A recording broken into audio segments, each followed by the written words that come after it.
सम्मानित नागरिक गण, आपको मेरा सादर नमस्कार। आप देख रहे हैं सिटीजन मोर्चा टीवी न्यूज नेटवर्क। यह खबर हरियाणा के राजनीतिक गलियारों से जुड़ी हुई है।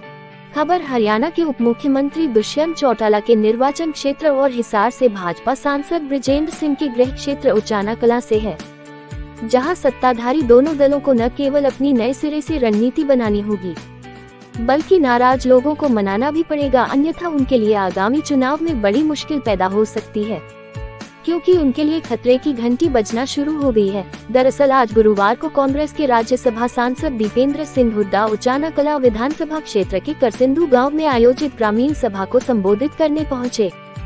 इस सभा में जुटी भीड़ स्वयं ही बहुत कुछ इशारा कर रही है। गांव में पहुंचने से पहले ही मोटरसाइकिलों के बड़े काफिले के साथ काफी संख्या में युवा गांव के बाहर इंतजार में थे।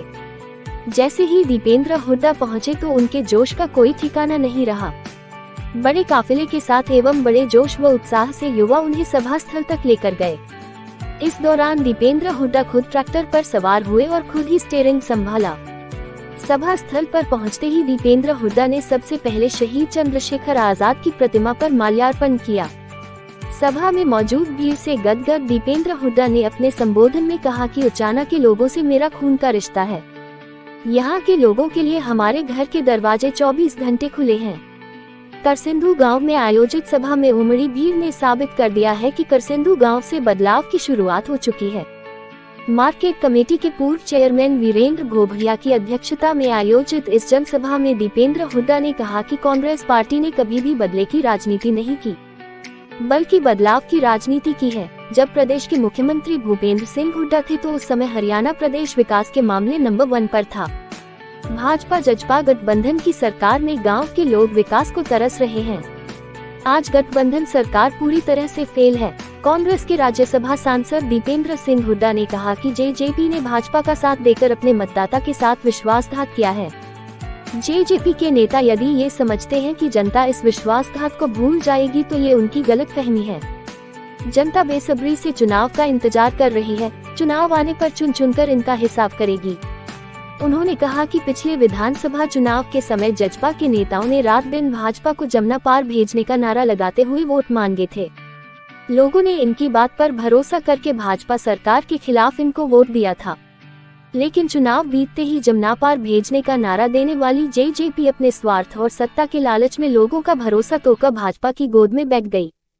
जेजेपी ने भ्रष्टाचार की छूट हो और प्रदेश में लूट हो, सिर्फ इसीलिए भाजपा को समर्थन दिया। राजनीतिक पतन का इससे बड़ा उदाहरण संभवतः किसी ने नहीं देखा होगा। दीपेंद्र हुड्डा ने कहा कि जब प्रदेश में किसान आंदोलन था उस समय कांग्रेस पार्टी किसानों के साथ खड़ी थी। चुनाव के समय किसान हित की बात करने वाले जजपा भाजपा के नेता किसानों के खिलाफ थे।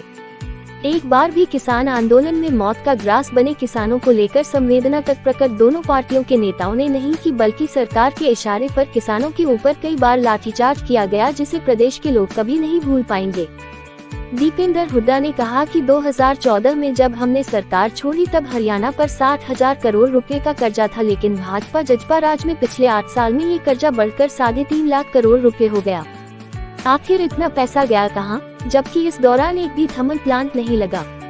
वहीं कांग्रेस सरकार के समय हमने 4 नए थर्मल प्लांट लगाए, 3 शहरों को मेट्रो से जोड़ा, 3 नई रेल लाइन बिछवाई, कई नए मेडिकल कॉलेज खोले, प्रदेश भर में सड़कों का जाल बिछा दिया था। लेकिन अब प्रदेश की जनता इस बात से आश्चर्यचकित है कि आखिरकार ये 3.5 लाख करोड़ रुपया किसकी जेब में गया।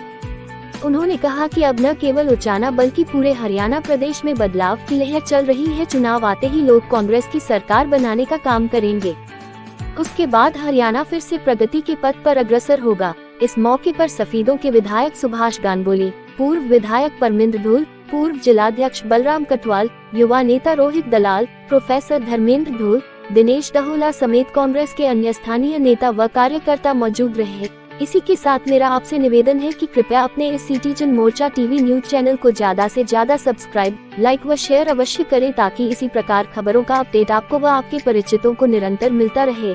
धन्यवाद।